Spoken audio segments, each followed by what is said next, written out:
तो पिलामाने आज आमे चतुर्थ श्रेणी भाषा महक साहित्य बहिर नकली हीरा पाठटीर प्रश्न उत्तर करिबा।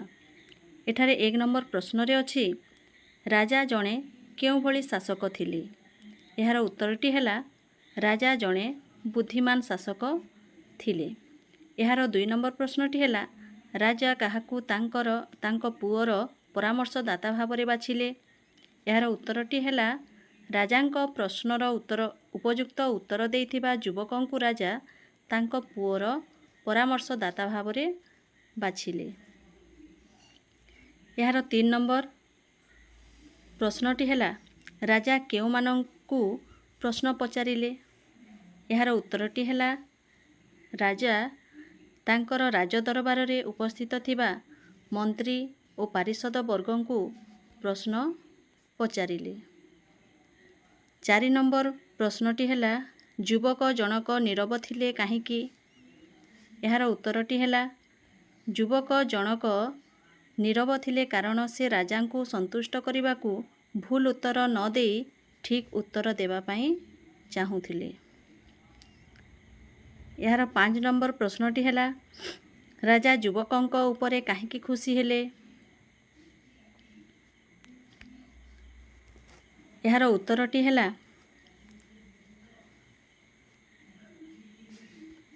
युवक जनक अन्य मानक परि राजांकु संतुष्ट करिबा पई भूल उत्तर न देई समस्तंक ठारू अलगा उत्तर देइथिबारु राजा युवकंक उपरे खुशी हेले। 6 नंबर प्रश्नटी हैला पारिषद मानंकु महाराज शेषरे कौन कहिले। पारिषद मानंकु महाराज शेषरे कहिले जे मने रख कर्म ही भगवान। सत्कर्म सच्चिंता मानव उन्नतिर मूल आधार। सच्चोटपणिया हेउची मानविकता। तोषामद करिबा अनुचित।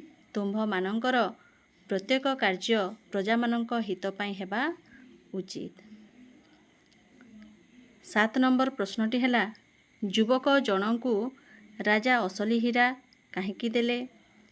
एहार उत्तरटी हैला युवक जनकु राजा असली हीरा देले कारण राजांकु से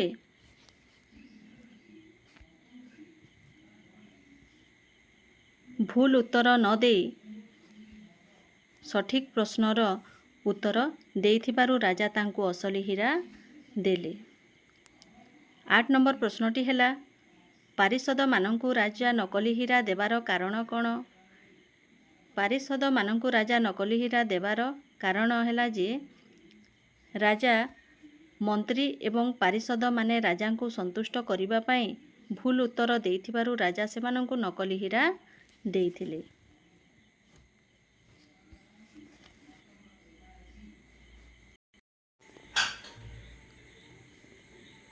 आमे तळ प्रश्नर उत्तर करिबा। आस निम्न शब्द गुड़िकर विपरीत अर्थबोधक शब्द लिखिबा। एठारे पुरुणा पुरुणार विपरीत नुआ। दुख एहार विपरीत सुख। उपस्थित एहार विपरीत हेबो अनुपस्थित। संदेह संदेहर विपरीत हेबो निसंदेह।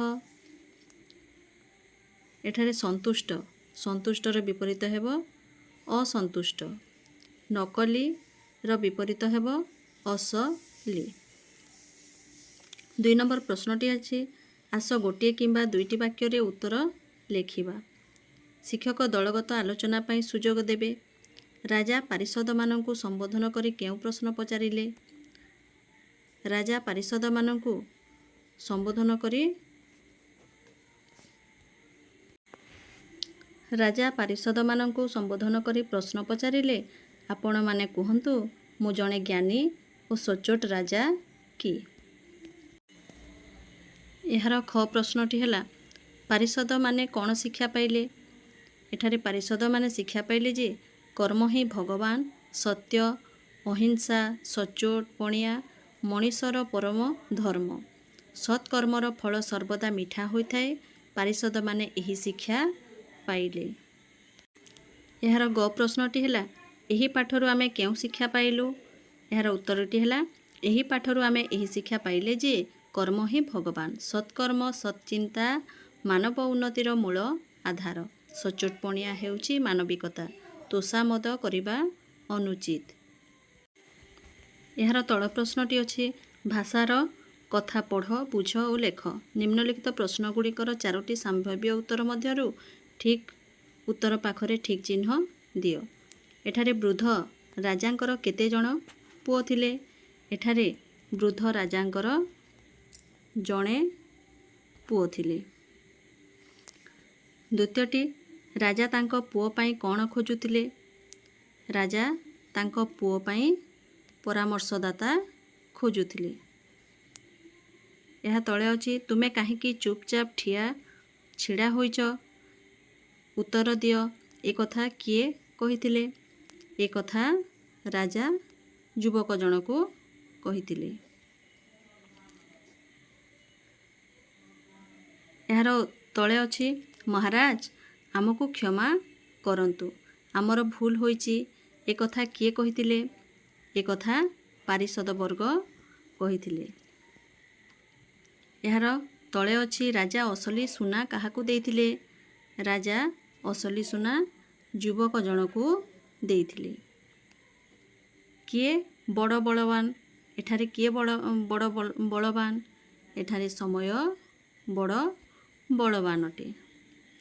ଆସ ନିମ୍ନରେ ଦିଆଯାଇଥିବା ଶବ୍ଦଗୁଡ଼ିକୁ ସେମାନଙ୍କର ଉପଯୁକ୍ତ ଅର୍ଥ ସହିତ ମେଳ କରିବା। ଏଠାରେ ରାଜା ଏଠାରେ କ'ଣ ହେବ? ନୃପତି। ଏଠାରେ ପୁଅ ପୁତ୍ର। ଦିନ ମାନେ ଦିବସ। ଆନନ୍ଦର ଖୁସି। ଏହିପରି ଏହାର ଉତ୍ତର ହେବ। ଆସ ଚିନ୍ତା କରିବା ଓ ଲେଖିବା। ପାଠ୍ୟରୁ 4ଟି ଚିତ୍ର ନିମ୍ନରେ ଦିଆଯାଇଛି। ଆସ ସେଗୁଡ଼ିକ ଆମେ ନାମ ଲେଖିବା। ଇଏ ହେଉଛନ୍ତି କିଏ? ରାଜା।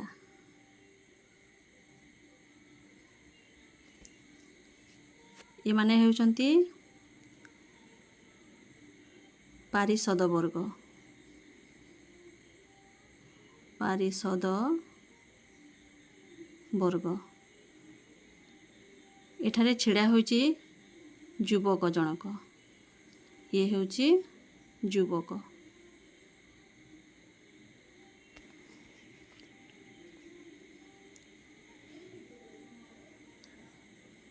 ଇଏ ହେଉଛି ଏହି ଚିତ୍ରଟି ସିଂହାସନ।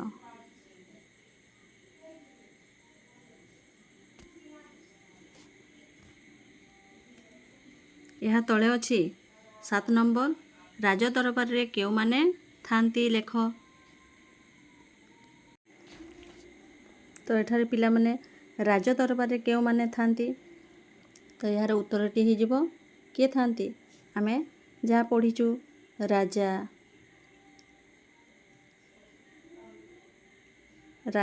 ରାଜ ଦରବାରରେ ଥାନ୍ତି। ମନ୍ତ୍ରୀ ଏବଂ ପାରିଷଦ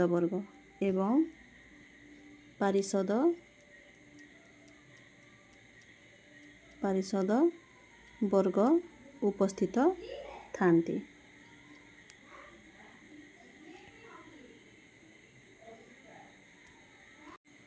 ଏହାର 8 ନମ୍ବର ପ୍ରଶ୍ନରେ ଅଛି ପିଲାମାନେ ମନରୁ ଗପଟିଏ 10 ଧାଡ଼ିରେ ଲେଖି ଶିକ୍ଷକ ଶିକ୍ଷୟିତ୍ରୀଙ୍କୁ ଦେଖାଅ।